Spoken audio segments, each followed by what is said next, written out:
Welcome you to BeMoreNews.com, the news before the news, where we uncover the truth. We're down here at Leon Day Field, Project Leon, lifting and empowering our neighbors. Mr. Lou Fields, how are you, sir? It's a great day to be here at Leon Day Park, honoring the member of the Negro League. It was also a sad day to be here to honor Leon Nelson, who was assassinated January 1st, 2007 here in Walbrook Junction. Another sister's murder in Baltimore, and it seems as if a black life has no value in our city. People are constantly talking about the reduction in crime, but yet we see nightly gunfire in our community. It's almost like apple pie, and it's become accepted in our community that anyone can go into the Inner Harbor or anywhere else they want and pull guns out and just start shooting. And I think that's because we have some administration that needs to be looked into to see what's going to happen with our city. Where's our city headed?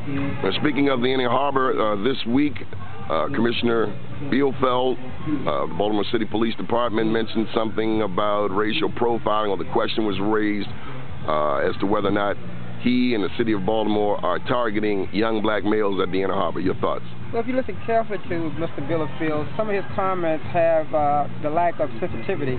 He's calling people knuckleheads. He's referring to people who have not been proven guilty of anything in very derogatory language. I know this. He has a very tough job in a very tough city.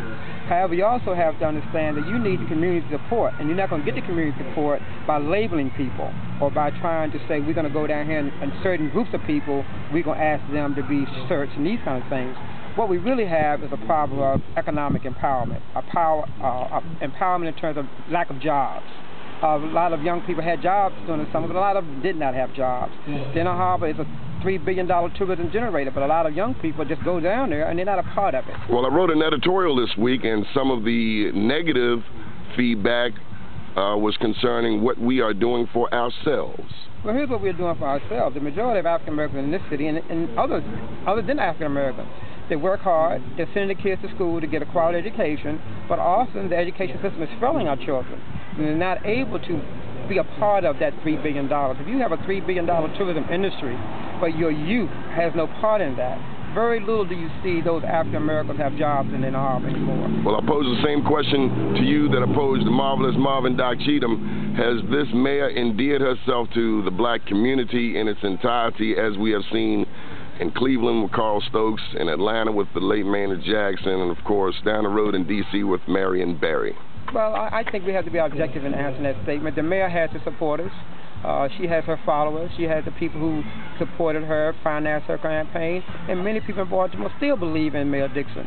It's just that we look at some of the appointments that Mr. Cheatham has made. We have to look at those things. I'm concerned about even tourism, for example.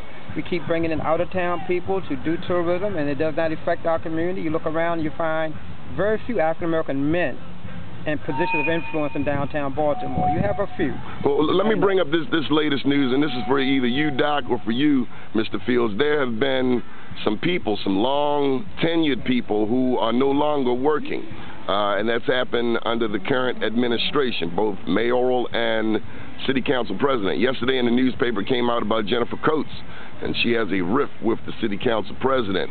Richard Burton used to work for the city of Baltimore. He no longer works for city of Baltimore. He's moved on to work for the governor. There is Tom Saunders, very long-term serving gentleman. He's involved in your industry, Mr. Fields, tourism. He was not reappointed. There was David Brown. You didn't know that. David Brown, who was working, I believe, in transportation. He's no longer employed. What does this say? Well, we all celebrated when we had, for the first time in our city's history, a woman, an African-American woman. We celebrated when the first time ever in our city's history that 4 African-American women were in the top positions. However, if those type of government to leaders are not having an impact in the community that everybody can feel good about, everybody can have a sense of belonging, a buy-in, then you find people just got a job. I mean, you can't give people credit for getting a job. You got to do a good job. Okay. Dr. Cheatham? I would say this. I totally concur with Lou's comments. I think at some point we have to understand, when you take positions, are you committed to the people or are you committed to the individual? I think what has happened, the names that you mentioned, chickens have come home to roost. These folks were basically supportive of the individuals. They did things in support of the individuals. They looked the other way in support of the individual. But now that they won't dance and go along to get along, that they get removed. What I tell folks, you know, why didn't you say something about this person some time ago? You knew that if you don't play along with the game, they're going to get rid of you.